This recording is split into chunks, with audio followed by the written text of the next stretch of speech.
Stay tuned until the end to hear our exclusive interview with Nicolas Coster. Welcome to Misha and Dianne Watch Santa Barbara Week 20. Hello. Last night we watched episode 95. Original air date Monday, the 10th of December, 1984. And we start where we left off, with Eden and Lionel getting off the Lockridge yacht, and Ted and Lakin spotting them from their porthole on the Capwell yacht. Now Lakin is shaken up by the whole thing and wants to go home, which clearly means that their night has once again been postponed. Yeah. Ted and Lakin run into Brick, and Lakin wants him to drive her home. So Ted leaves, but when Lakin finds out that Augusto had shown up, she said, "Oh, I've got to stop her," and she runs off. Yeah, I was kind of wondering, if Lakin was really functioning enough to think through why Brick might be there with an empty limo. Because as far as I know, no one knew that she and Ted were going to be on the yacht. So anyway, I mean, she, as you say, she's shaken. She just wants to go home. But she did seem genuinely shocked that Augusta was there too, and I think perhaps was she worried that Augusta would walk in on? On Eden. Yeah, I'm thinking perhaps she's concerned that this could end up in a full blowout with Lionel and Eden and Augusta. So on the ship, Augusta walks in just as Eden slaps Lionel. Just in time. And Augusta says, "Just in time?" She says, "Only a lover would slap someone like that." But as before, Eden refuses to answer those allegations of Augusta's. Augusta says, "Are you going to prosecute her for trespassing on our property and diving our rig?" And Lionel says that he won't, so Eden leaves. And then Augusta says, "Well, how did she repay you for that courtesy?" And she has a few theories on that. And they argue quite a bit about, you've been sneaking around with Eden. He claims he hasn't. And then she just says that Lionel has done this to her one too many times. And they continue arguing in the backseat of the limo. They actually send Brick back in to go get Lionel's diving gear so they can argue some more before he comes back. Then Brick mentions that Lakin was there earlier and was very upset about something. And Augusta quickly realizes that she must have seen Eden and Lionel. Yeah. And obviously she knows how much this would upset Lakin based on her freaking out recently about all the secrets with Warren. Yeah. So Eden comes home. Ted's already there. And he's just in his tuxedo now. He's taken off the outer clothes that they wore to leave the ship. And he demands to know why she was with Lionel Lockridge. Augusta phones to find out if Lakin is with Ted. And Ted says no, she went home with Brick. But Augusta says no, she didn't. She left. She vanished. So Augusta says, "Did she see Lionel with your sister?" And Ted says that's none of your business.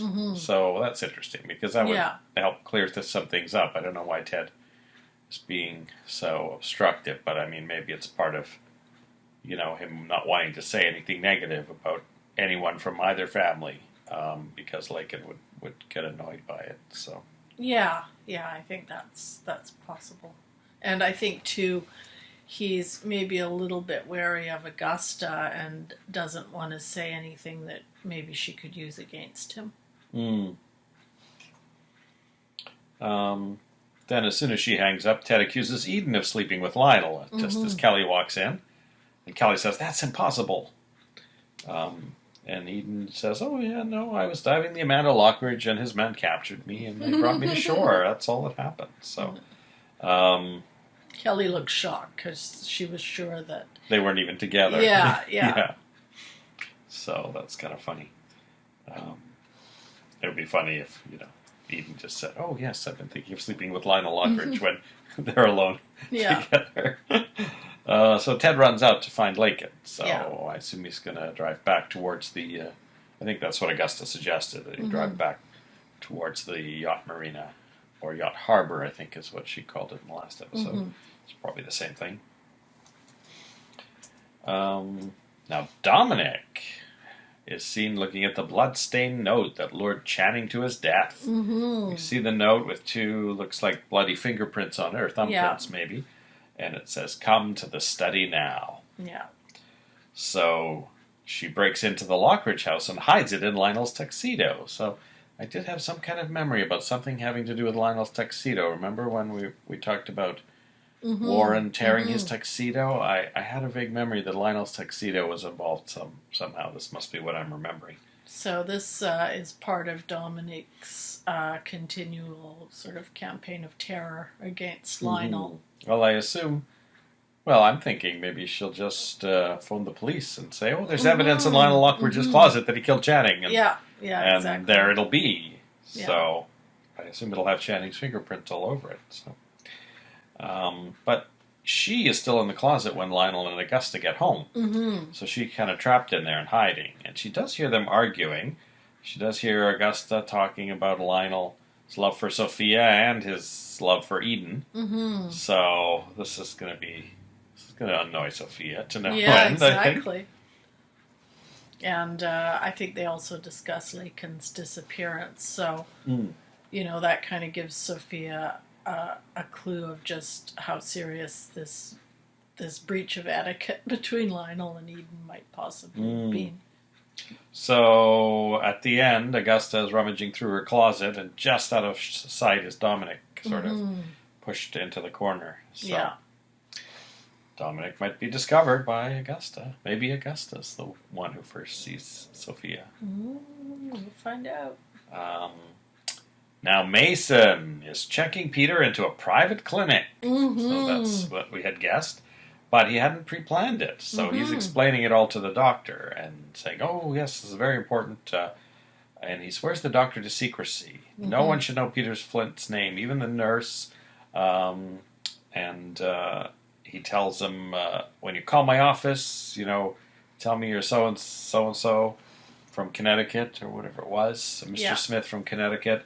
I'll know who it is. And he says, "Oh, you even want it hidden from the district attorney's office?" He goes, "Yeah, there's someone very highly placed is suspected of the murder that Mr. Flint witnessed." So the doctor's a bit, thrown by it, but I think he's willing to play along.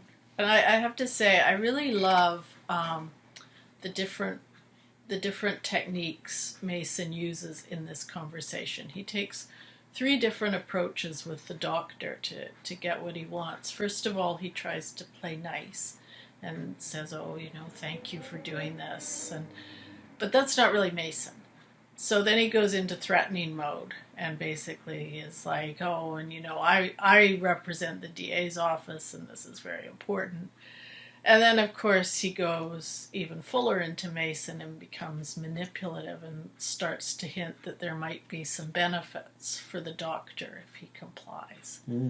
So we see a whole gamut of Mason trying various strategies to get what he wants here. So Mason pops into the Capwell house to pick up some more of his stuff. He says he might be popping in quite often. He's got a lot of stuff there. And both Cece and Callie demand to know where Peter is. And he says he's safe. And that's pretty much it. And Mason mentions during the course of things that Cece managed to kill all the love Mason had for him. Yeah. And then Cece says that he thinks Mason's out of control, and Kelly says, "Well, then stop pushing him if you think he's so out of control." And then Kelly has another headache. And, so something's going on with Cece has her lie down on that couch again. Yeah. And she has another dream about that maid taking her doll away on the day Sophia died. So I think it may be more than just headaches. There may be some memory that she's trying to suppress or something. Yeah, maybe? I think so. Or that she has suppressed that's coming back to her. Yeah.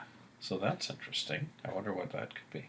Yeah, and we don't know, up until this point, the sort of servants we've seen have been obviously Rosa and Reuben and the butler, Philip, but we haven't seen much of the other staff, so we don't know. You saw a woman wearing a maid's outfit and just yanking the doll away from Kelly. Yeah, so someone obviously very... has some, authority over her. Yeah, and is doing it very sort of roughly. So that really made me wonder who this person was, if it was a member of the staff, and for some reason the doll was going to be harmful to Kelly, or if they were in the pay of someone who needed that doll for some reason, or even if they were perhaps someone associated with the hospital that Sophia ended up going to. So so because we don't know anything about the rest of the staff, it's sort of hard to know where that person fits in. And that would have been 15 years ago or something. Yeah. Now Veronica and Mason are suddenly back in the Capwell suite, and he apologizes for cutting their lunch short last time, and now it's, I think he says 8:30, and so now they're having dinner. Yeah. And of course Veronica's just there to try and get more information about Channing's, Peter's words about Channing. So, but she has some good reasons to be there too. She says that she's not really getting any feedback from Eden as to whether she thinks she's doing a good job or not. Yeah. So this may be just something she's thought of, that she could chat with Mason to kill time, and or find she out actually a little bit more about some of the Capwell relationships too, maybe. So she asked Mason if he could put in a good word with Eden, not realizing that this, I think, is going to trigger a whole thing, because Mason says he's fallen out of favor with the family. Yeah. And then Cece arrives, and Veronica makes the excuse to leave, but then heads... She actually presses the elevator button. I don't know if she was planning to leave, or she did that so they would hear the sounds outside to make it seem like she was gone. But then she goes into the secret room and opens the panel and turns on the microphone. Yeah. And so she sees Cece and Mason argue. Yeah. And she hears that Peter saw Mason in the study. So now she can report that back to Lionel. Yeah. And of course Mason and Cece are arguing, and Mason tells Cece that he has 30 years of hate bottled up, and ends up smashing a bottle and sort of brandishing it. Yeah. As if daring Cece to assume he was a killer. And it occurs to me that this information that Mason was in the study with Channing, the night Channing died, will probably be very useful to Lionel in the future when he discovers this bloody note sitting in his pocket, and especially if he himself comes under suspicion because of it in the future, he can turn around and point to Mason again. Possibly. It could be something that would be helpful to Lionel in the future, or it could be a helpful lever that Lionel could use to pressure Mason, perhaps. Probably can't get the beachfront property back, but he could at least apply a bit of pressure to Mason with that revelation as well.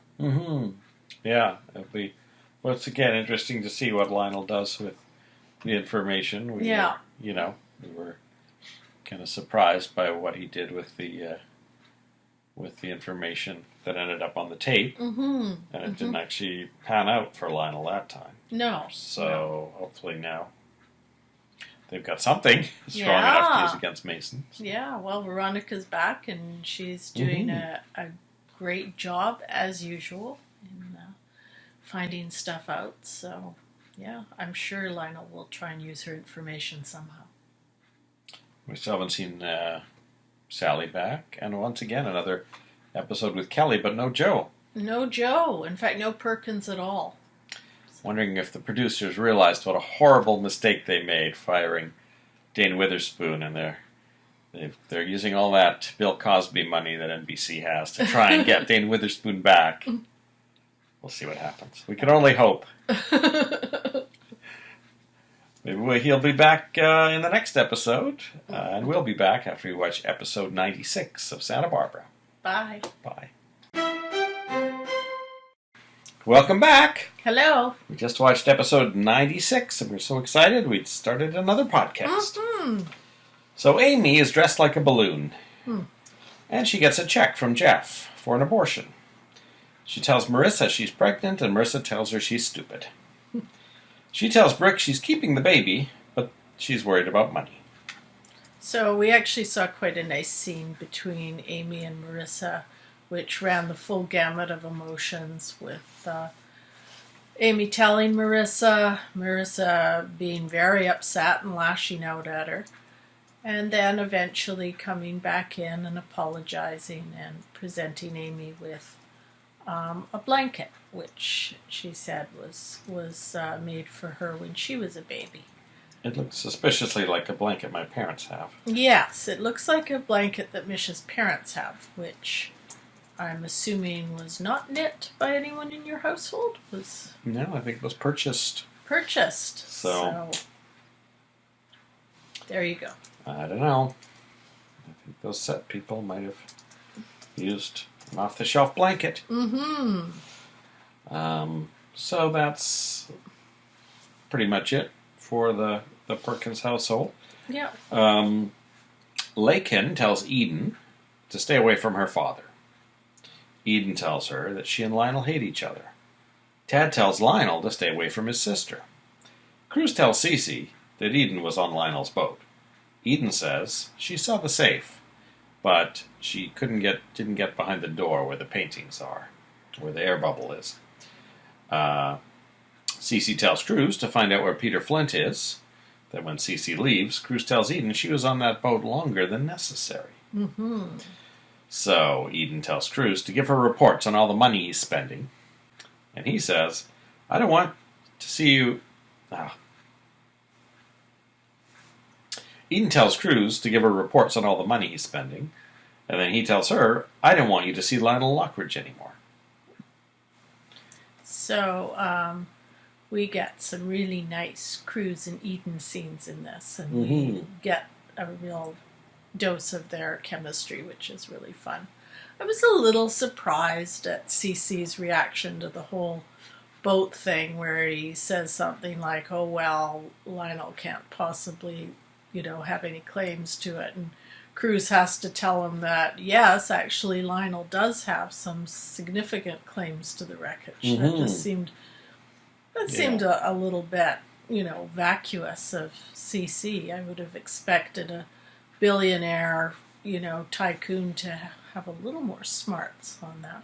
On salvage rights? Yeah. Yeah. So Eden at one point wonders if Cruz was spying on her. He says, well, I was spying on someone else. Yeah. And she says, well, it must be Lionel then. So that's interesting. She might have a little tip-off onto what they're investigating. I mean, she doesn't know they're looking for a downed aircraft, I guess. No.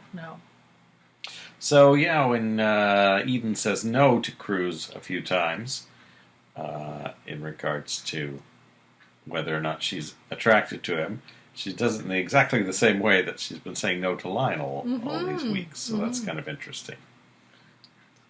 And this exchange actually reminded me that we have not seen any sign of those Russians for a really long time. No, but maybe Joe's with them. Maybe, because Joe is missing. We saw Marissa, we saw Amy, and we even saw Jade for a few minutes, which was nice. But no Joe. He didn't pop in for tea. They didn't mention him. Yep. So, NBC, send that truckload of cash to Dan Witherspoon. I imagine he was on Capitol by this time, was he? I don't know. I don't know. Could look that up, find out when he was on Capitol. Cece thinks Mason is going to kill him with the broken bottle. Mason says that he doesn't really know him at all, which he said before.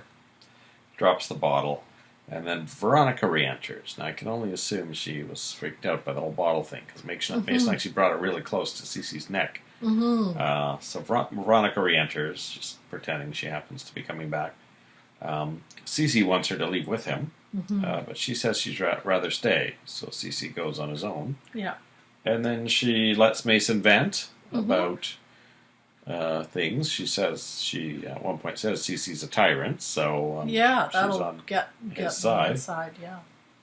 She strokes his hair at one point, and When Lionel calls, after Mason's drifted off to sleep, she does not tell him what she overheard in the secret room. And then Lionel calls back later, and she says, "Oh, why are you so interested in what Peter Flint has to say?" And he says it's because he knows about Channing's murder. So it's interesting. Veronica didn't seem to share everything she knew with Lionel.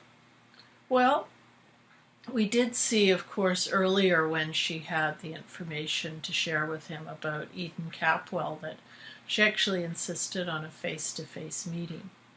So it could be more that she actually wants to talk to him, although she doesn't arrange a time to meet with him. No, maybe she's planning on staying with Mason for a while. But yeah, it's probably less safe to be talking on a hotel phone to Lionel Lockridge about the secrets while Mason is lying there next to her on the couch. So yeah, he looks like he's pretty out, and she's tucked him in with a blanket. But I was half expecting there was one part, because it's actually 2 phone calls, and she actually hangs up on Lionel the first time, and then they talk again.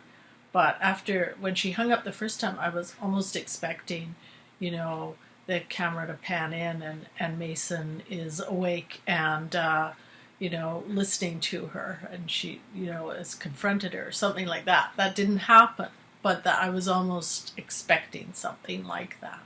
Well, I guess, yeah, now that you say it, she has been pretty careful, always meeting Lionel face to face, where they can be sure it's safe, that no one's listening. So yeah, that could just be it. Now, Dominic spends the whole episode sewing. She gets Lionel's tuxedo, manages to avoid being spotted in the closet.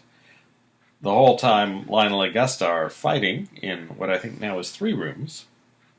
I think there's a bedroom, then a middle room, then a dressing room, and then the closet. I used to think it was the bedroom and the dressing room, but Lionel walked through 2 sets of doors at one point.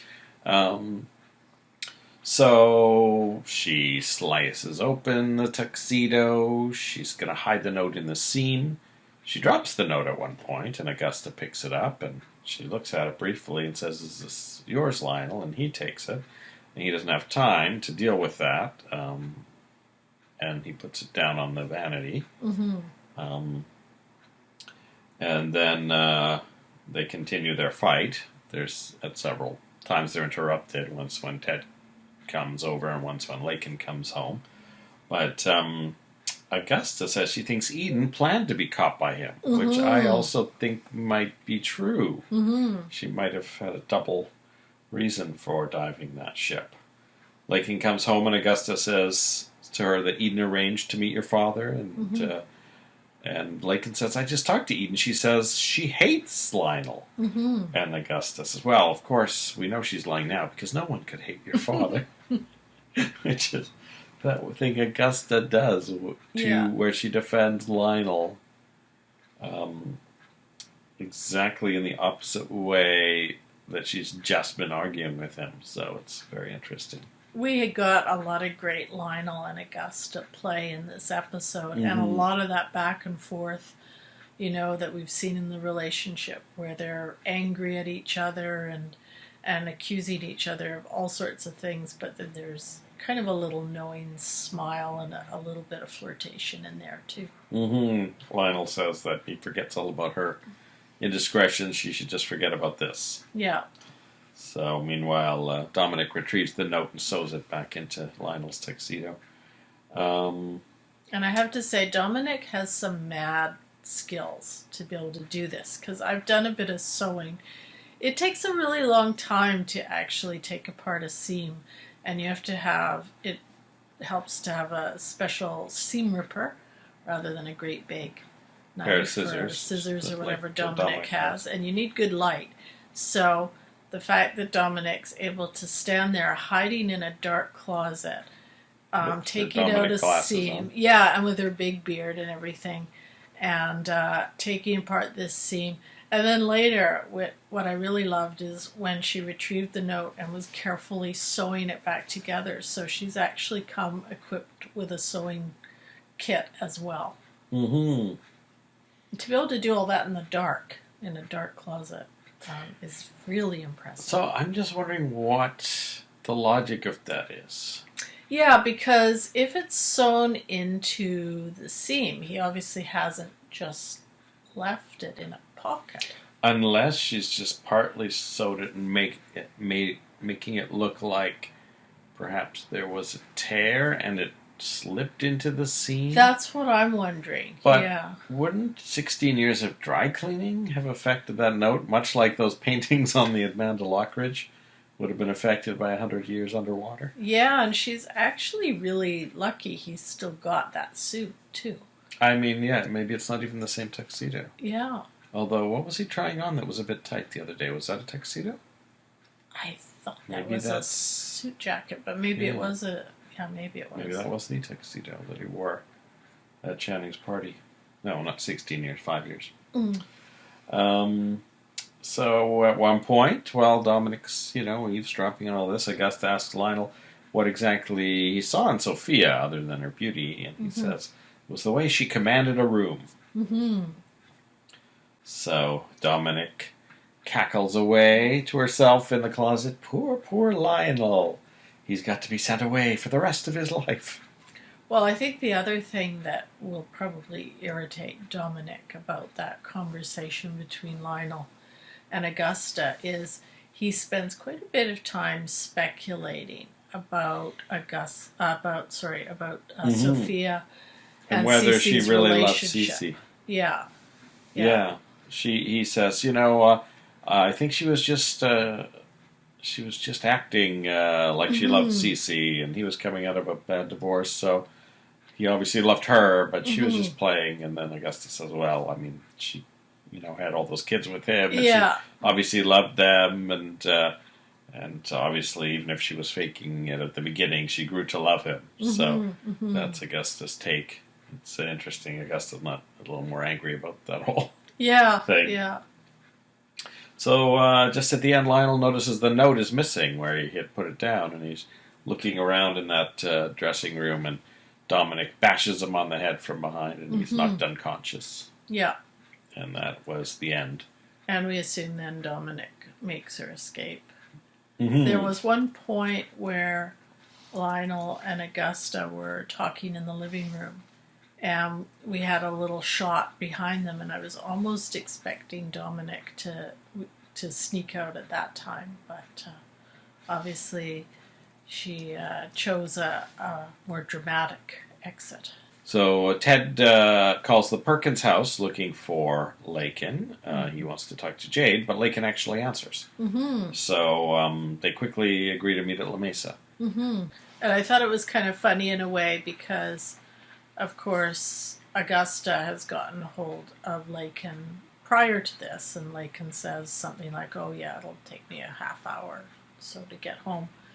And then when Ted calls, she's like, yeah, I'll come and see you right away at La Mesa. So she's obviously, there's a bit more urgency for her in seeing Ted than there is in seeing Augusta. So Ted goes into that back area where there's a couple of tables, kind of a private area, and he makes sure no one else sits there, and he orders some cider and some appetizers, zucchini bites, and makes a little romantic table for them. And when Lakin shows up, she's very happy to see him, jumps into his arms, and they start kissing. And she's still wearing her big blue shirt, so I'm assuming she took off her big puffy dress. Yeah, the blue jacket, you mean? Yeah. Yeah. I don't know if she's still wearing all that stuff underneath from the boat. Yeah. And I don't know what Ted was wearing.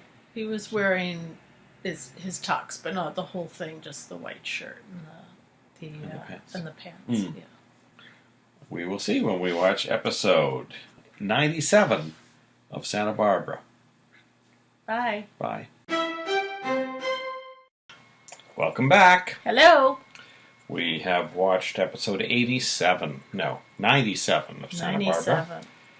That originally aired December 12th, 1984. Wednesday episode. Now, we hear from the security that they chased Dominic through the grounds, and that Breeze actually managed to get Well, he said the dog, I assume Breeze, Yeah. managed to grab Dominic's sleeve, but Dominic managed to escape over the fence, I guess. Yep. Dominic, we hear Dominic scheming that she's going to call the police, and they'll discover that note in Lionel's tux, and then Lionel's going to be arrested for killing Channing. Now, I thought that was kind of a big assumption in some ways, because first of all, she's sewn it into the lining of the tux, and, you know, just thinking about how many times you've worn your tux over the years, I think the odds of it being found, especially when it's sewn into the jacket, could be pretty slight. Mm-hmm. The other option is that Dominic's anonymous tip says, "Oh, you'll find the note in the left pocket of Lionel Lockridge's tuxedo." Yeah. And I just think that any police officer would immediately suspect a setup in that case. Mm-hmm. And I also, even if that note was produced, I'm not sure a person would necessarily immediately connect it with the Channing murder. I mean, Augusta and Lionel have already looked at the note, sort of, and not really thought anything of it. So it's the kind of thing that could easily be thrown away. It's going to have to be a very thorough, detailed, anonymous phone call. Yeah, exactly. Which would be way too suspicious, I would think. So. And, you know, do we even know this is Lionel's jacket? Well, we know it's Warren's jacket. Yes, because that's Augusta right. said, told Lionel, "Oh, this isn't your jacket. I borrowed Warren's." So Dominic's inadvertently managed to point the finger at Warren again. Mm-hmm. So Augusta gives the jacket to Brick to take to the cleaners because Lionel spots some ketchup on the collar. Mm-hmm. So now we have Augusta Dominic calling the police on a jacket that's at the cleaners. And doesn't belong to Lionel Lockridge. So, and the note may be destroyed by the cleaner. Yeah, that's true too. So it does just seem like a far-fetched plan to me. Mm-hmm. Yeah. I'm starting to see signs of some kind of mental instability in Sophia, I think. Mm-hmm. I mean, that may explain why she was in an institution in Alaska. Yes. Well, her long monologue, you know, as she's sitting there, not dressed as Dominic, which is kind of a nice change. Mm-hmm. Definitely has some hints of it. This whole convoluted plan seems, you know, very overly complicated and, yeah, kind of far-fetched. And, of course, her sort of obsessive hatred of Lionel, which is understandable if she thinks that he tried to murder her. I mean, yes, but, yeah, it does seem a bit over the top. And the other thing I noticed, I was thinking back to the last episode where Dominic was hiding in the closet. And she doesn't seem quite as shaken by the whole thing with Eden as you might expect. Mm-hmm. Yeah. A mother-to-be. And she doesn't whisper it to herself later on. No. About staying away from my daughter. So. Yeah. So Lionel makes a surreptitious phone call to some people. Mm-hmm. He's told everyone the dive for the safe is going to be in 2 days, but he's actually making arrangements to do a dive the next day, pull up the safe, do something to it, then hide the safe down again and bring it up again publicly the next day. Yeah. So we had been suspecting Lionel might be scheming something, and this appears to be it. I think I was thinking he maybe is forging the captain's log to make sure the Capwells look bad. Because I think the captain's log is supposed to be in the safe and the paintings are supposed to be behind the door. I believe that's the theory anyway. Yeah. But we'll see later that there may be more to it. Now Summer realizes that she's double booked a talk by Lionel at the museum at 11 o'clock, and the ceremony for the arrival of Sir Richard Peel, who is been championed by C.C. Capwell. C.C. and the board are there to welcome Sir Richard, and that's also taking place at 11. And while Warren's trying to figure out how to date Summer, she's trying to figure out how to keep these two people apart, and she begs Warren to try to cancel Lionel, but Lionel's already left the house.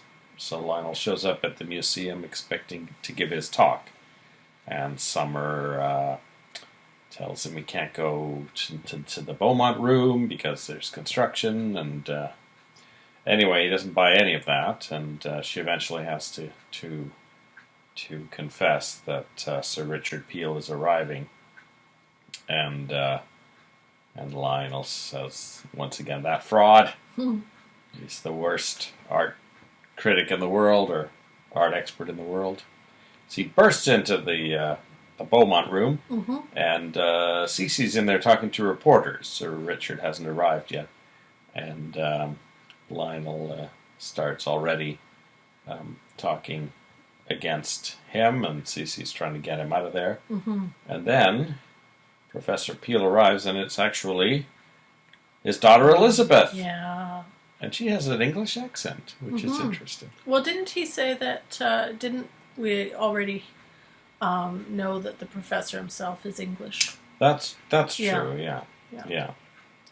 So, his daughter's an expert and is well acquainted with Lionel Lockridge, because she starts insulting him immediately, saying that he used to drink all their whiskey when he and her dad were friends.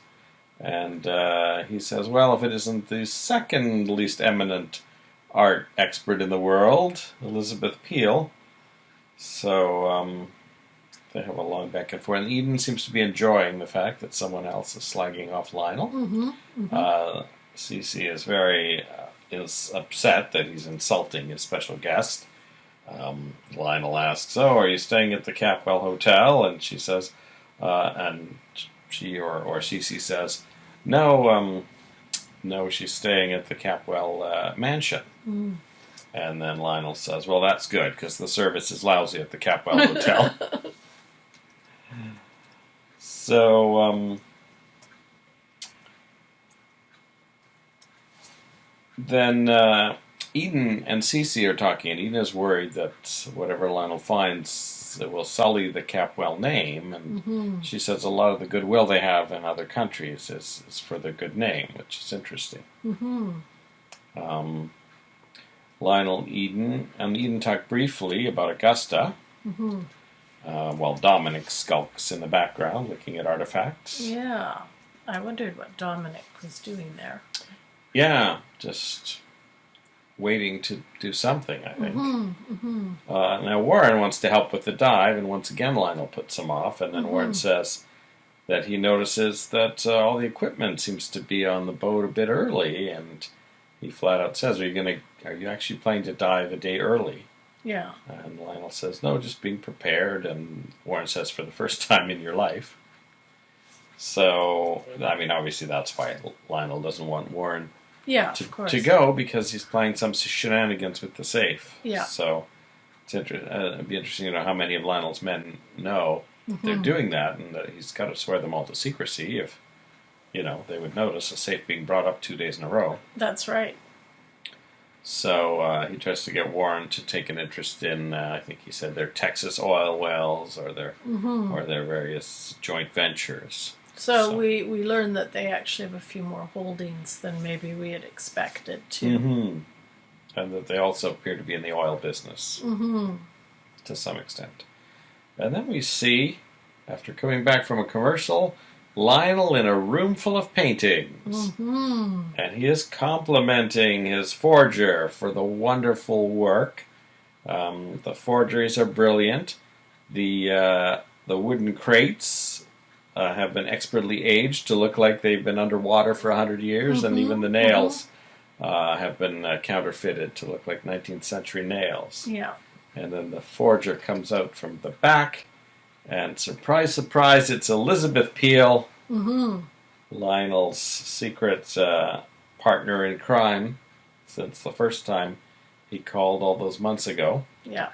and they toast to their future riches. So they're in some kind of wine cellar, I think. Yeah, it looks like it. So was it obvious that it was Elizabeth that Lionel was working with to you?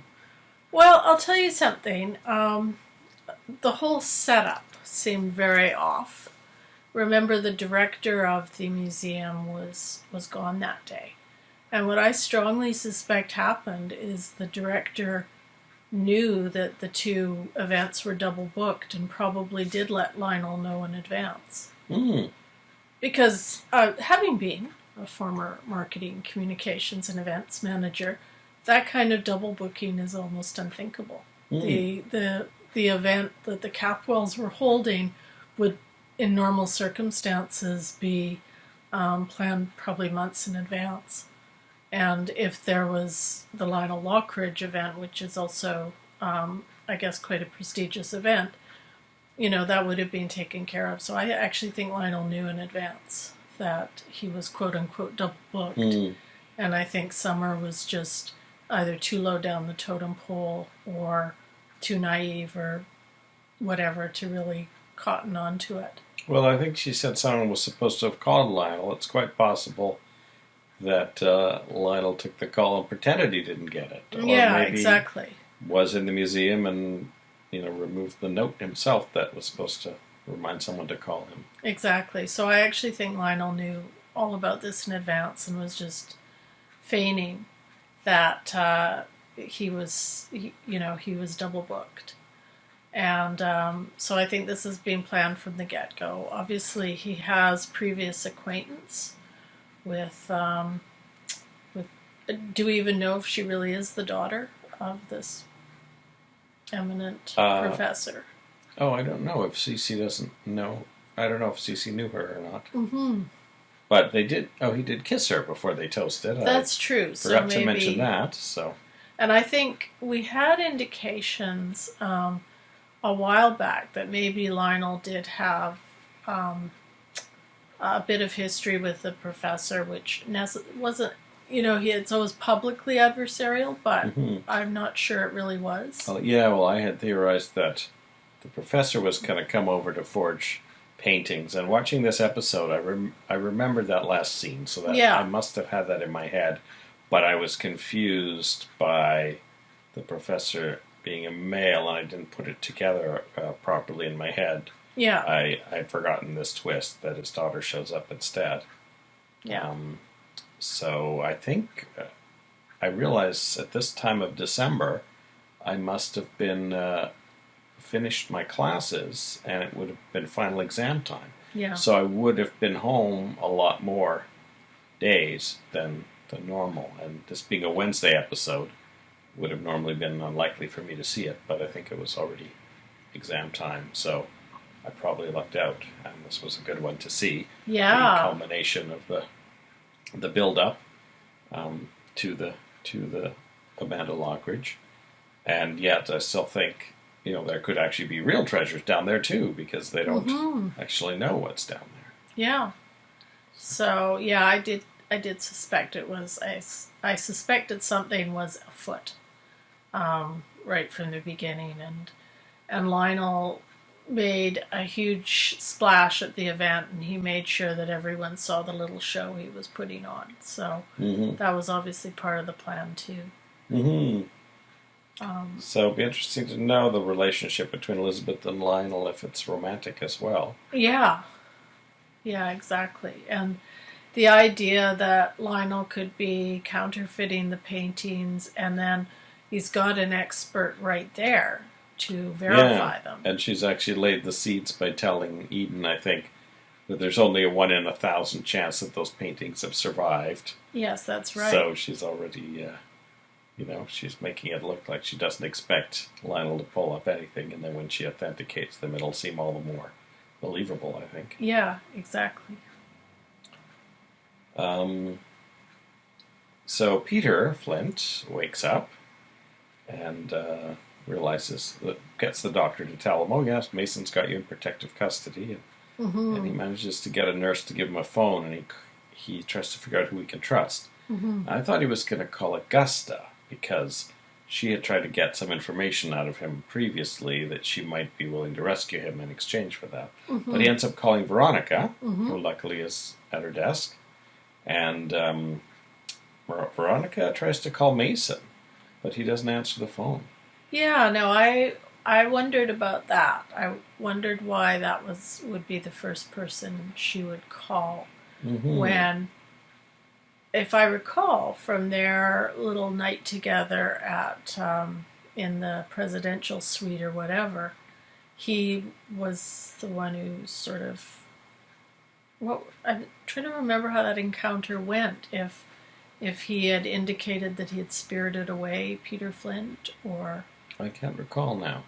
But I think it's known by the family in the hospital, so Veronica must know. Yeah. It just seemed kind of odd that, when Peter's phoning her and, is obviously quite in distress, that she would call Mason, who, at the very least, she knows has not had a good relationship with Peter. Then she almost immediately runs into Lionel, who's come to her office, and so she tells him about Peter. So I had visions of Lionel and Veronica running to rescue Peter, but Cece had also demanded a 5 o'clock meeting with Lionel later in the day too, at the mansion. So Veronica ends up going alone to the clinic, and Peter says directly to her that Mason is trying to kill him. So maybe, this will lead her to get him out of there. Yeah. So Lionel does go to visit Cece, who tries to talk about erasing the safe by saying it must be very expensive and you'll be the laughing stock of the town.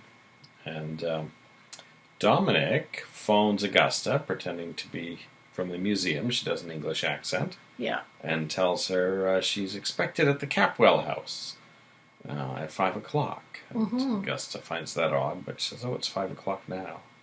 And Sophia says, "Well, you better get over there then." So Augusta gets dressed up and goes over there, and of course she's not expected there. No. It's immediately quite evident.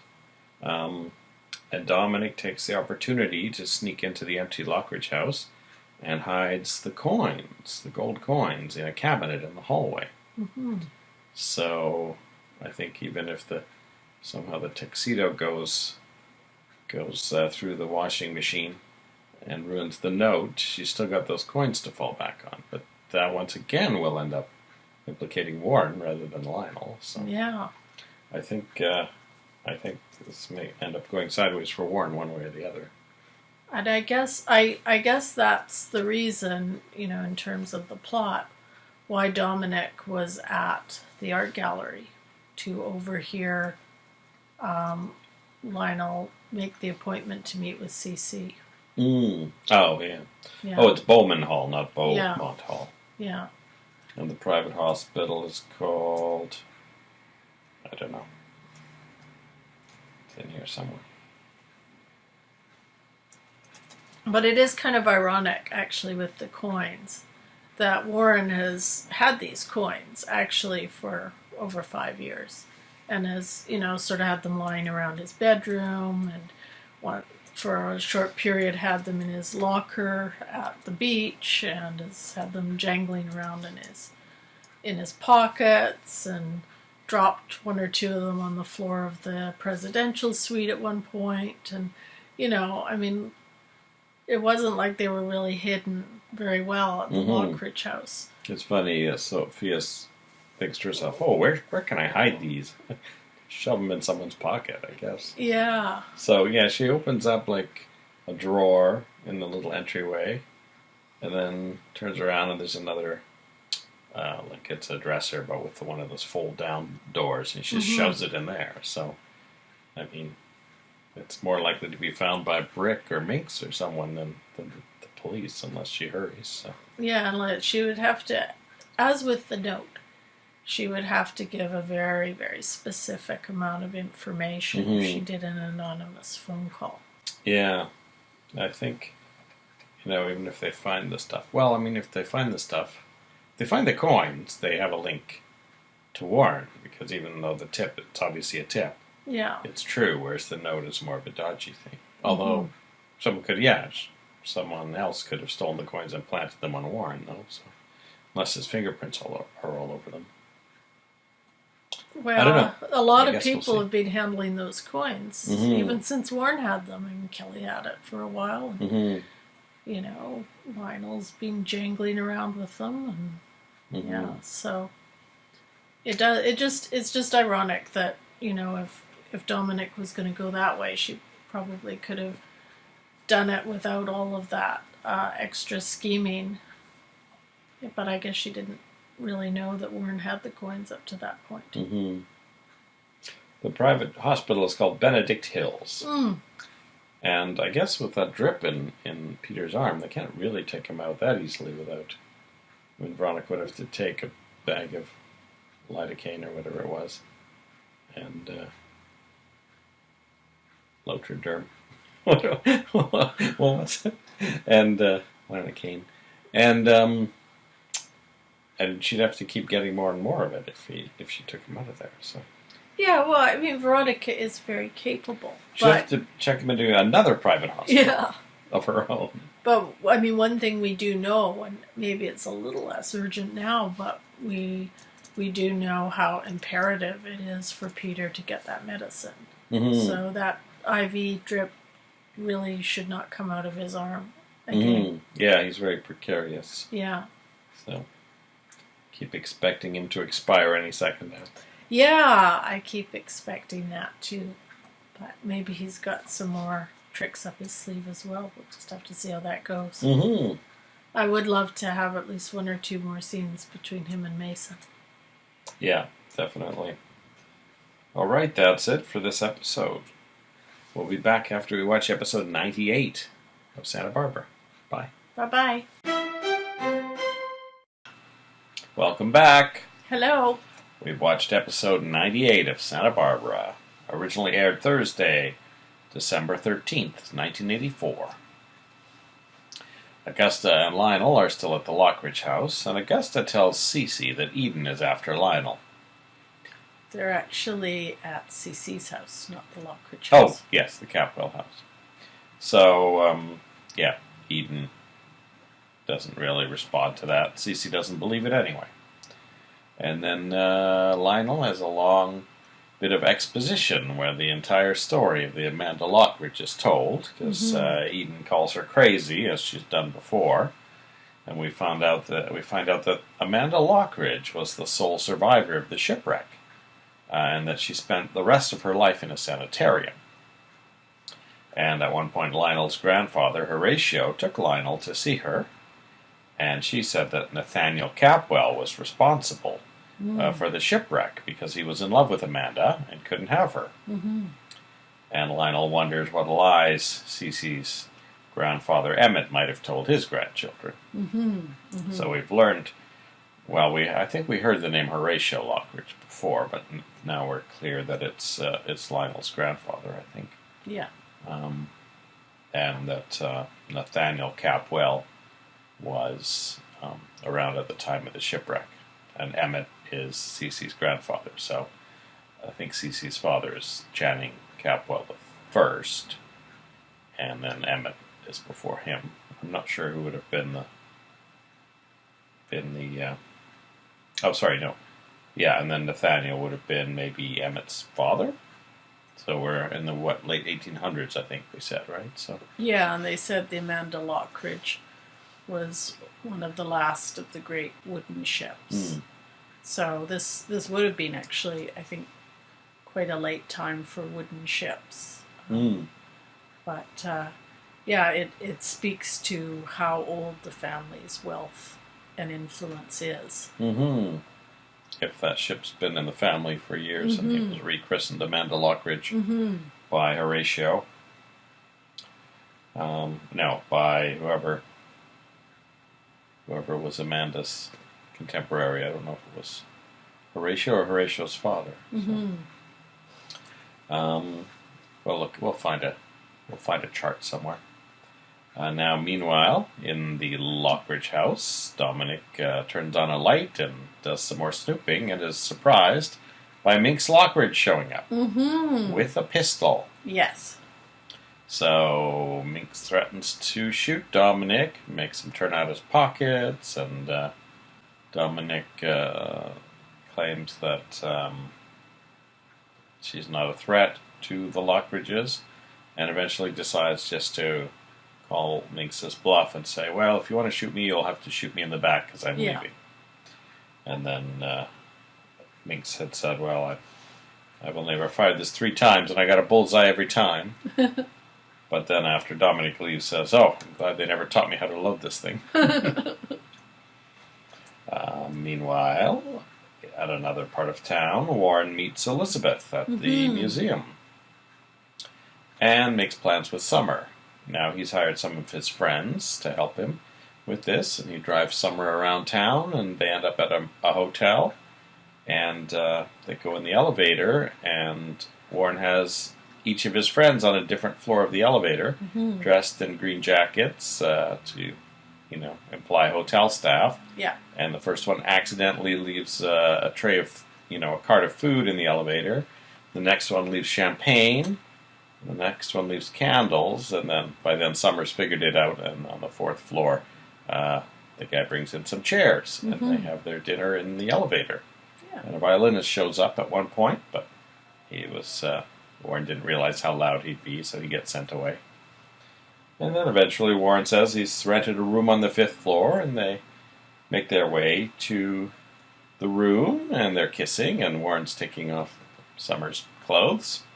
And then, of course, not unexpectedly to us, Summer starts having flashbacks to the man that obviously raped her. And at one point she sits bolt upright and shouts, "No!" And that's where we left things with Warren and Summer. And this whole episode, the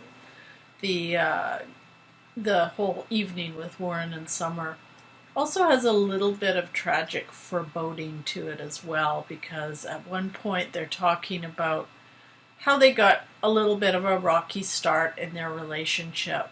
And of course we know that's because Warren was feeling very threatened about the coins in his past with Channing. And Warren says, oh, well, that was a rough time. It's all behind us now.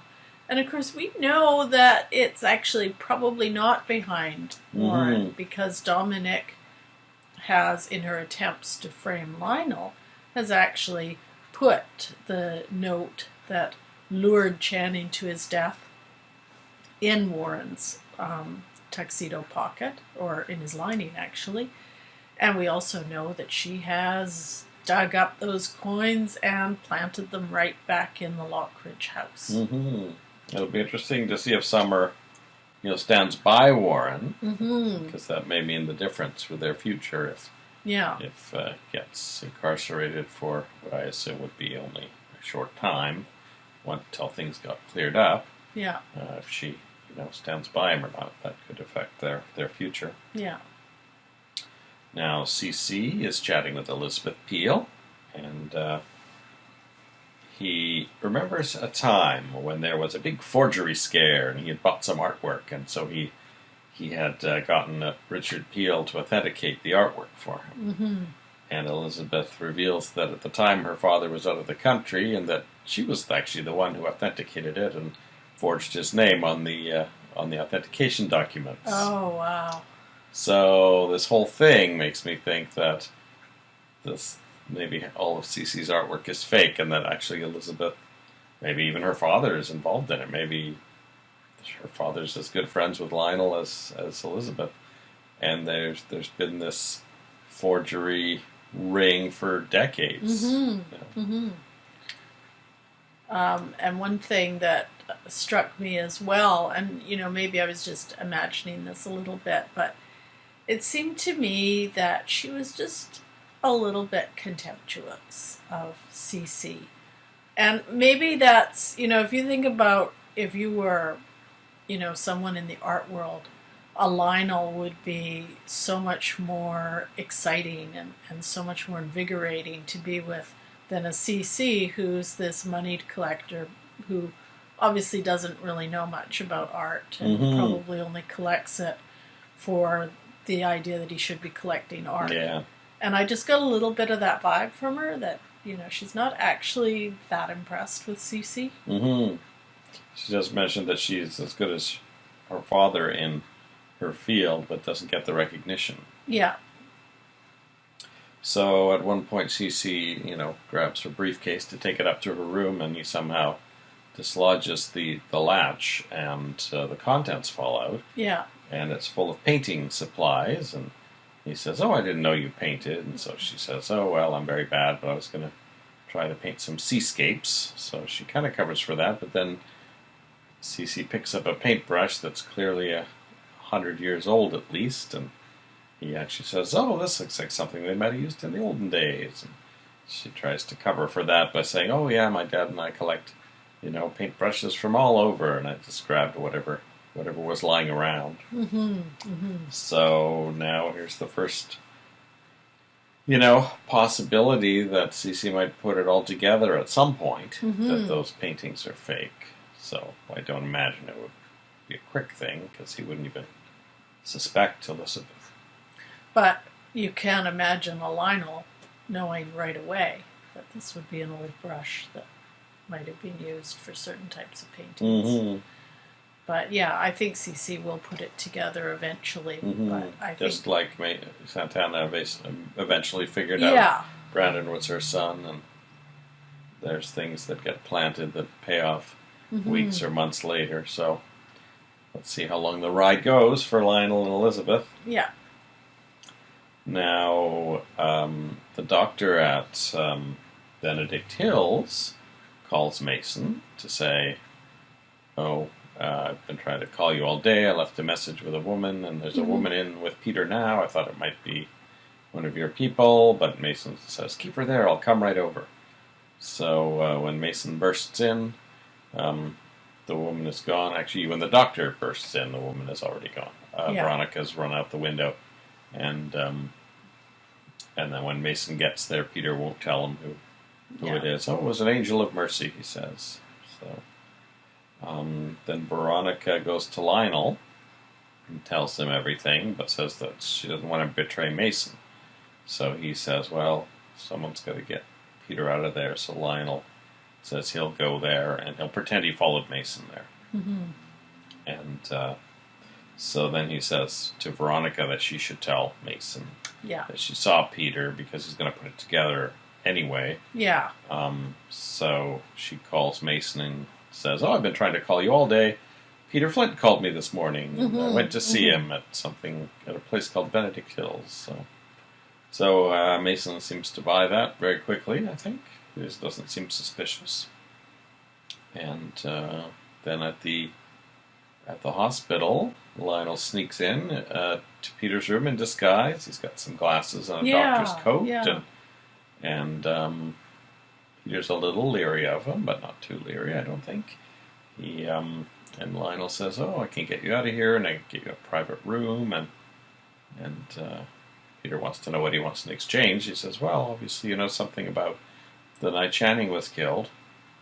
And Peter says, "Well, get me out of here first, but I don't think you're going to like what I have to say."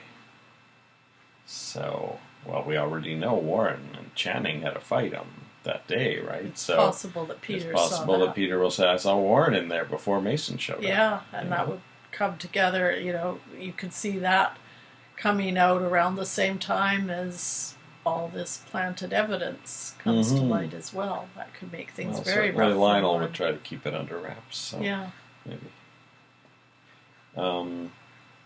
So they have a nice little exchange at the end. Lionel says, "Anytime you say the word." And Lionel says, "Can you walk?" And Peter says, "I can fly."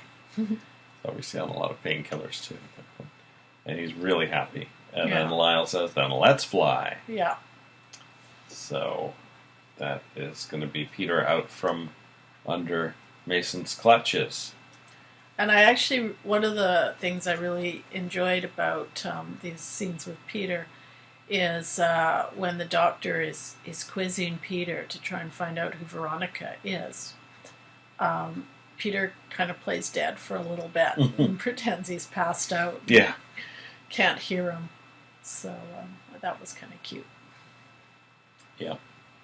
I really enjoyed Peter as a character, and having Peter and Lionel maybe together for a few episodes would be fun too. Yeah, that would be interesting, because we haven't really... Have we seen them together at all? I don't know if he came over to the house once to visit Augusta after Lionel came back from Bora Bora. Maybe, yeah. Maybe once. But, yeah, it's nice to see some pairings that we don't normally see. Yeah, well, in that episode where it was just pairings, you know, one of the pairings was Augusta and Brick for the whole episode. So that was kind of fun. Yeah. So we will be back for the final episode of week 20 after we watched episode 99 of Santa Barbara. Yeah. See you. See ya. Welcome back. Hello. We've watched episode 99 of Santa Barbara. Original air date Friday, the 14th of December, 1984. And Summer and Warren are in a hotel room, and Warren is trying to unbutton Summer's blouse when she has flashbacks to being raped, so she leaps up and shouts at him not to touch her and runs out of the hotel. Warren finds her quite quickly at the State Street bar and sits down with her, and she says she wants to tell him what's going on with her, but she's not quite ready. And it was actually the one thing that surprised me a little about this whole scene is the episode actually starts in the hotel, and it kind of pans in towards the elevator with Warren chasing Summer out. And I was surprised by how busy the hotel actually was, because when we saw it before, it almost looked abandoned. And they very easily commandeered one of the elevators. But today, in this episode, it seemed to be a bustling hotel. So. They ran into a couple people I think in the elevator, and then another guy was in the lobby. And he had seen Summer run out and gave Warren directions. So. At the Capwell house, Cece tells Eden and Ted that they need to be strong under fire from Lionel. Eden says that the family's not really sticking together because of Kelly and Mason. So they want to know why. Cece says Mason's been disinherited. Mason creeps in while this discussion is going on. Cece tells them that Peter said he saw Mason in the study, and that Cece thinks that he may have killed Channing and that he tried to kill Peter in the hospital. So Ted is angry at Mason for letting Joe Perkins go to prison for 5 years if he knew he was innocent. And Mason says that Cece's turning them all against each other and asks them for the benefit of the doubt, but Eden says that he's lied to her many times. And he says, well, not about anything important. So. Eden, Ted, and Gina also were decorating the Christmas tree at the Capwell house. And Eden thinks that Gina is interested in Cece, so she's pretty observant there. I don't know if Ted had quite noticed it. So Gina shows Eden the gift she brought Cece, and it's a bauble. And Eden shows her the box with about 10 other similar baubles. Then she says, oh yes, this is what all of Cece's girlfriends give him. So apparently Cece's had a string of girlfriends that we didn't really know about, but I guess, pre-Santana. Yeah. There was one, at least a box full. And Gina seemed a little bit more sort of shocked by this than I would have expected, and a little more disheartened by this box of almost identical baubles to the one that she bought him. And I wonder if this is just making her realize that she's going to have to up her game a little bit to really win CC in a more permanent way. And just as this realization dawns on her, she kind of realizes that Elizabeth Peel, having moved into the house, is possibly some competition for her. Yes. Now, I don't think Elizabeth really has any interest in Cece. I think she's just, killing time. Yeah. until the Amanda Lockridge is raised. But I think when she realizes that Gina thinks she's competition, I think she really just leans into it and decides to, pretend she is interested in Cece and is actively trying to one-up Gina. Yeah, I think so too. I mean, as we know, Elizabeth has her own other agenda, which is wholly and completely different. Mm-hmm. And as we were commenting, I think it was during the last episode or the one before, I think Elizabeth is almost, in some ways, a little contemptuous of CC in his sort of I don't know what you would say, his very plebeian sort of sense of art. He's not really an art connoisseur. He doesn't really love art for the sake of loving art. He's not like Lionel, who is very sophisticated about these things. And I think if she is, as I had thought from the last time, if she is involved in this art fraud, that Cece had already bought into years ago, she may just be setting him up to be a mark for her next thing, because she actually says, as his Christmas gift, she wants to refresh his art collection. Exactly. And if that means faking a bunch of paintings and selling them to him for millions and just pocketing it all, that's probably what she does. She probably goes around the world getting dumb rich guys to give her a ton of money for forgeries. Yeah, that's a really good point. And the very fact that she is possibly trying that sort of thing would indicate she thinks that CC is a bit of a mark. Mm-hmm. Mm-hmm. And turning on the charm is probably part of her approach. So, she mentions that the Capwell mansion is like a medieval Spanish castle, I think is what she called it. Says the artwork's completely wrong for that. Yeah, and again, I didn't necessarily get a sense she was being complimentary in saying that. She's almost saying that it's like Disney World, really. So Gina is trying to get Cece alone, so she suggests going to see the decorations out in the streets, and then Cece unwittingly invites Elizabeth along, and Elizabeth is like, "Oh, you sure you want a third person?" Cece says, "Oh yes, this is an outing for people who are feeling down about the holidays." It's like Gina's face, like, this was not what that was. So I just get this sense, this whole episode, of Elizabeth kind of playing with them like a cat playing with a toy.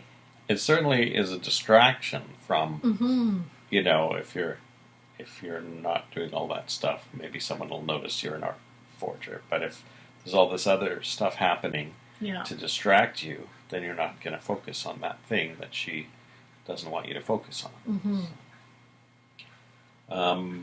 Back at the private hospital, Lionel hides in Peter's bathroom when Mason bursts in, and he overhears Peter talking to Mason, and Peter makes sure he basically reiterates everything he said so that Lionel can hear it. Yeah. So Lionel knows that, Mason pulled out his IV, and he says, "Oh, and you didn't put it back in." He says, "Well, I didn't have the skill to put it in.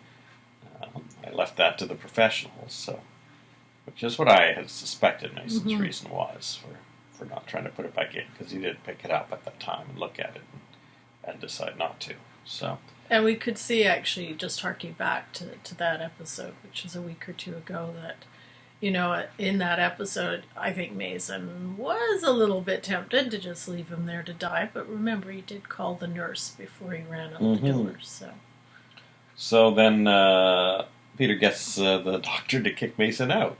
So that's good for medical reasons. And then Lionel says he's going to get an ambulance and to the door, and then he goes and gets Augusta with the ambulance and gets her to distract the doctor. So she finds the doctor's office, and not really ever explained how she stumbled into a private hospital, and it wasn't really questioned by the doctor, but she feigns a heart attack, and as he's examining her, she flirts with him a little bit, and he ends up asking her out on a date, even though we know from the phone call that Augusta interrupted that he was on the phone with his wife. So they get Peter into the ambulance, and then she mentions that she had to,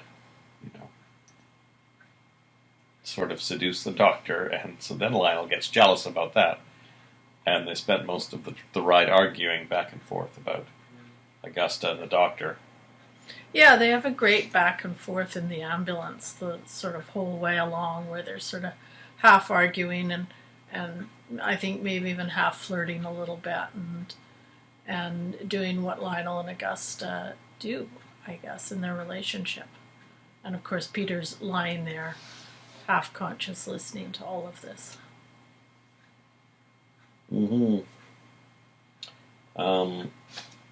So then Peter promises them that he'll give them any information they want, and Augusta says, well, I just want to hear that no Lockridges were involved, and then they hear sirens behind them. Yeah. And before they can really continue that conversation, they're pulled over by the police, and it's Mason.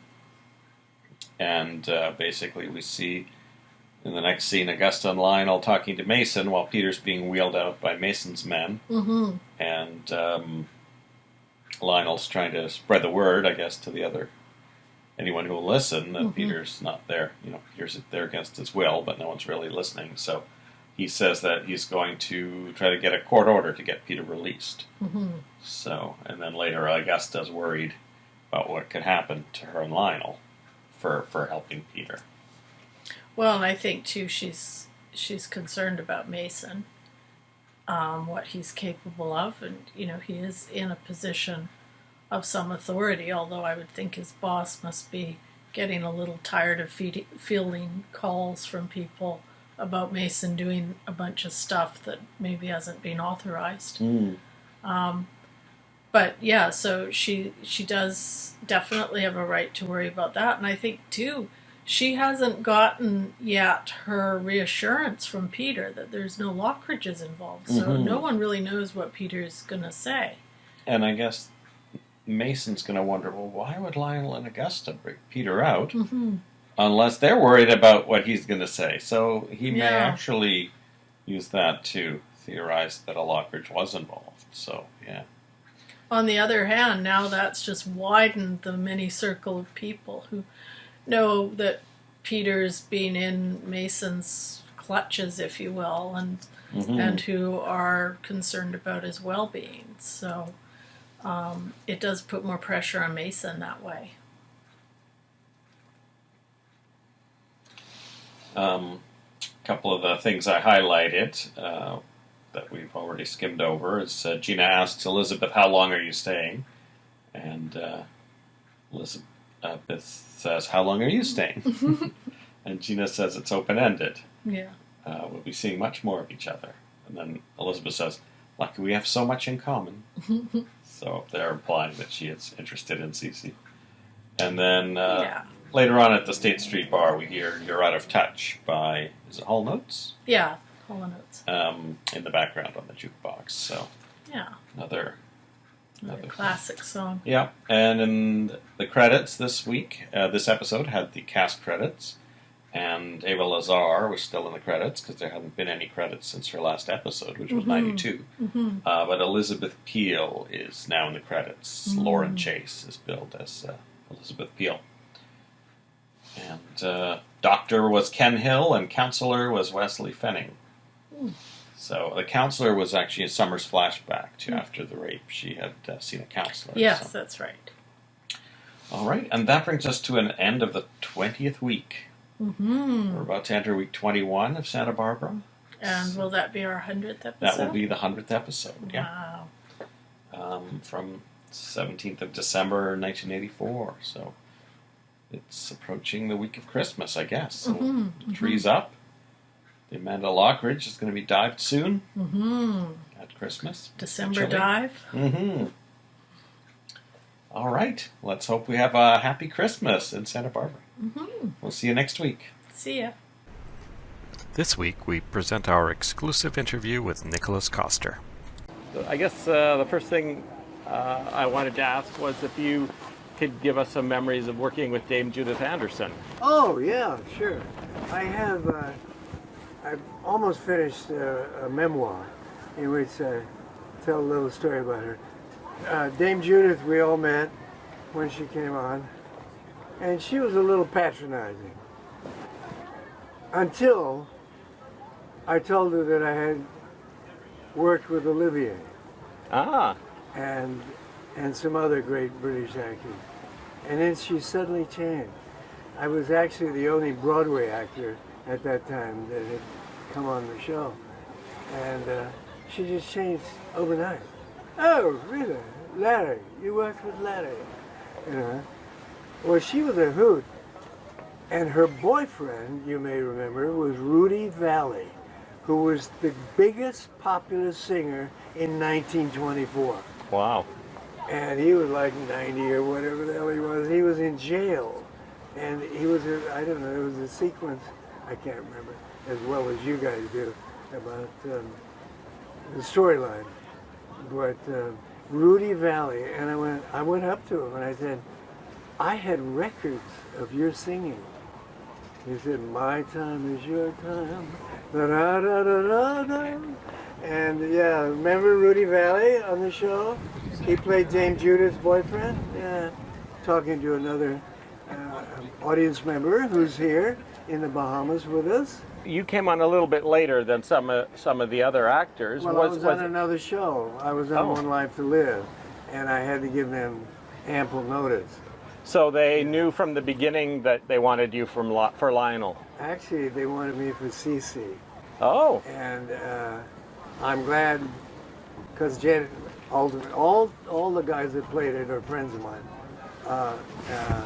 And of course, Jed was the last one, rest his soul. But I can't remember exactly why I didn't get to play Cece, but I was super happy with Lionel. Yeah, they gave me a lot of liberties. I was telling somebody just now that we had the first reality soap opera. I actually taught my son on the show to scuba dive on the show. Wow. I actually captained a boat when I first got my captain's license. The first boat I captained was the boat we chartered for Santa Barbara. And so there were a lot of unique things. So my wife and I have just started watching it again from the beginning, and we actually realized that there's some similarities between John Allen Nelson and your portrayal of Lionel. Like some of the things he does, I don't know if he did that on purpose or if that's just casting. We had some of the kind of same background, Southern gentry and all that stuff, and I don't mean bigot, I mean civil rights activists, but you know, Southern manners and all that kind of stuff, that we grew up the same way. And then I looked like him, he looked like me. Yeah, I hadn't really noticed it the first time through. The greatest compliment I had was that he invited me to marry him and his now wife in France. Wow. And I was the minister in a reconsecrated chapel on the grounds of this 10th century castle where he had his wedding. It was just wonderful. And he's still a good friend, a very dear friend. I can't remember how long he played Warren, but I guess you worked with at least one other actor who played both Warren. Of the other actors. Both. Yeah. Oh, okay, yeah, because you came and left. Warner, yeah, and yeah, they were all very different and very good in their own way. I didn't quite understand some of the changes in casting that went on, but then people asked me about my wives on the show, and I said, well, the only, Louise and I still adore each other, Louise Sorrell, and but Carolyn, Lenore Kasdar, I had a special relationship with her. It was very proper, but they didn't think that we had any chemistry. I said, that's kind of ironic, because the most chemistry that I had was with Caroline, with Lenore Kasdar. Real chemistry, Louise and I still are dear friends, and we still amuse each other and sometimes irritate each other. She shows up on Days of Our Lives from time to time. Maybe they can find something for you. She's back on it now. Oh. Yeah, she Oh, is that why that's she the reason couldn't make the couldn't be cruise? here. Oh, Yeah. wow. Yeah. Well, that's exciting. I think they tape about 8 months ahead, so we'll find out next year what she's Oh, doing. do they? That far Yeah, ahead? they Wow. started filming 8 shows a week to I try know. and save on studio rental or Will not something. comment on that. Well, it'll be hard to cancel them. You go, we've got eight months in the can. You can't Yeah. cancel us for a year. Oh, they could still cancel it. Mm. Sure. Take a bath. So when you arrived on the show, were they still sort of in turmoil? Because early on I've seen, there were a lot of, they had to do reshoots and things. It was still. Yeah, it was pretty crazy. How long before it settled down? A couple of months. Yeah. Hmm. Yeah, it was our dear departed producer, a lovely man, but he was used to evening television, not daytime. And it's a whole different ballpark. You have to work very quickly. And the only film director I know who worked that fast was Sidney Lumet, who was just bing, bing, bing, bing, bing. I didn't work with him, but everybody I know. And I've worked with a bunch of primetime directors who work very quickly. And you better be there, because they ain't messing around. But yeah, it was arduous. Not as bad as some of the shows I did in New York, like Another World. We did the first hour show on Another World. That's right, yeah. And I was doing a Broadway show at the same time. So I got there at 7:30 in the morning. Susan Sullivan was my great love on that show. Oh, right. Playing Lenore and Robert, And the second day, I came in and started saying my lines. She said, "Nikki, what show are you doing?" And I had 54 pages the first day. 54 pages of dialogue. Second day, 53 or 52. And the third day, 54 again. I had learned the third day. Oh, no. And she said, "What are you going to do?" And I said, "After I clean my linens, I'm going to put Jackie Courtney, bless her soul, she used to put a little sign. A lot of soap opera actors did in those days when it was live, and you just had to keep going. And you'd put little reminders under the desk and under the blotter and things. So you say, "Oh, I'm glad you asked that question," and then you look at. Were you involved in shows that actually aired live? Oh God, yeah. Yeah. Secret Storm. The first show I did was not only live, but we did the first color daytime show ever done. It was Young Dr. Malone in 1961. Oh, wow. And then I did the Secret Storm. That was live. The first time I did As the World Turns, I was Lisa's second husband, John Eldridge. That was live. What else?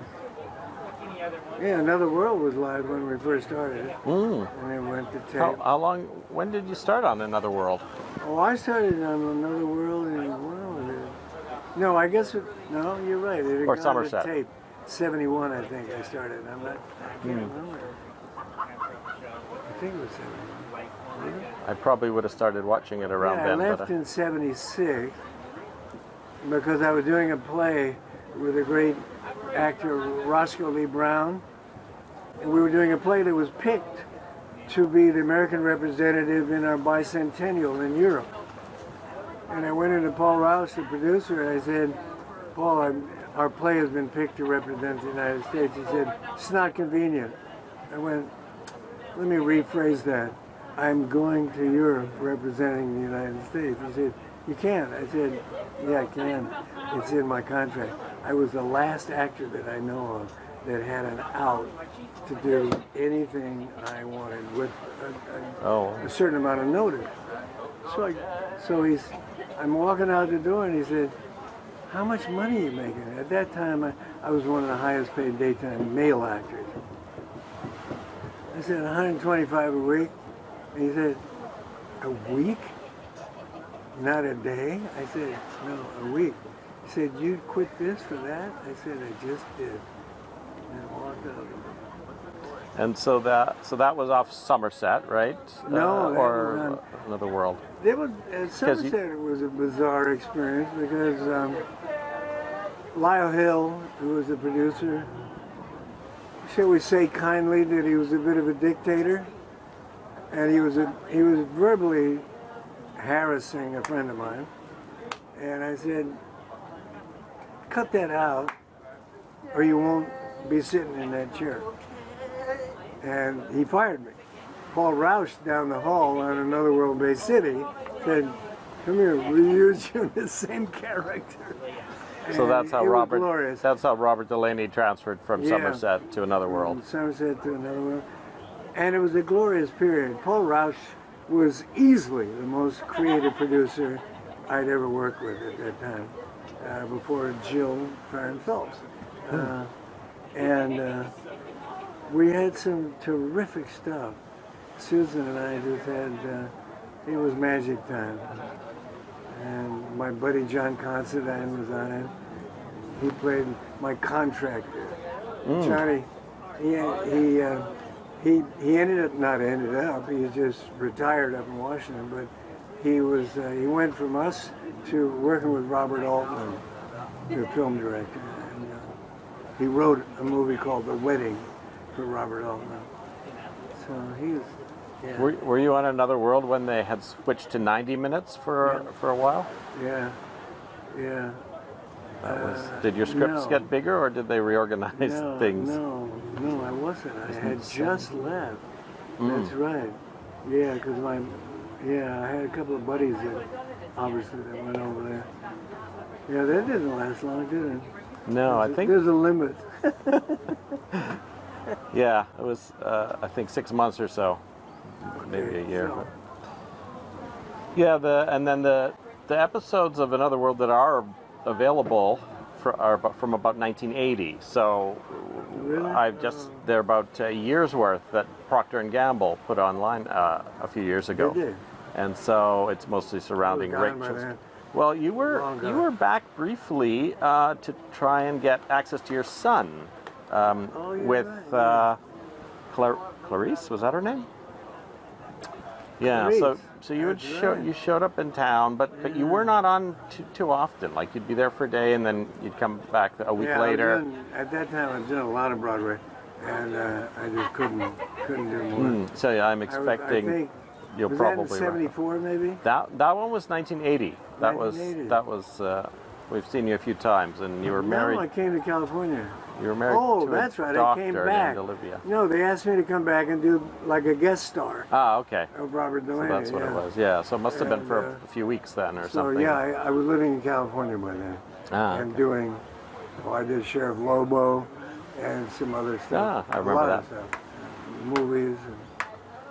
How did you start in your first soap? I mean, was it just another job at first, or was it something that Young you were Dr. Malone. I was working on Broadway with Olivier, and I was his standby, Sir Laurence Olivier, then Lord Olivier.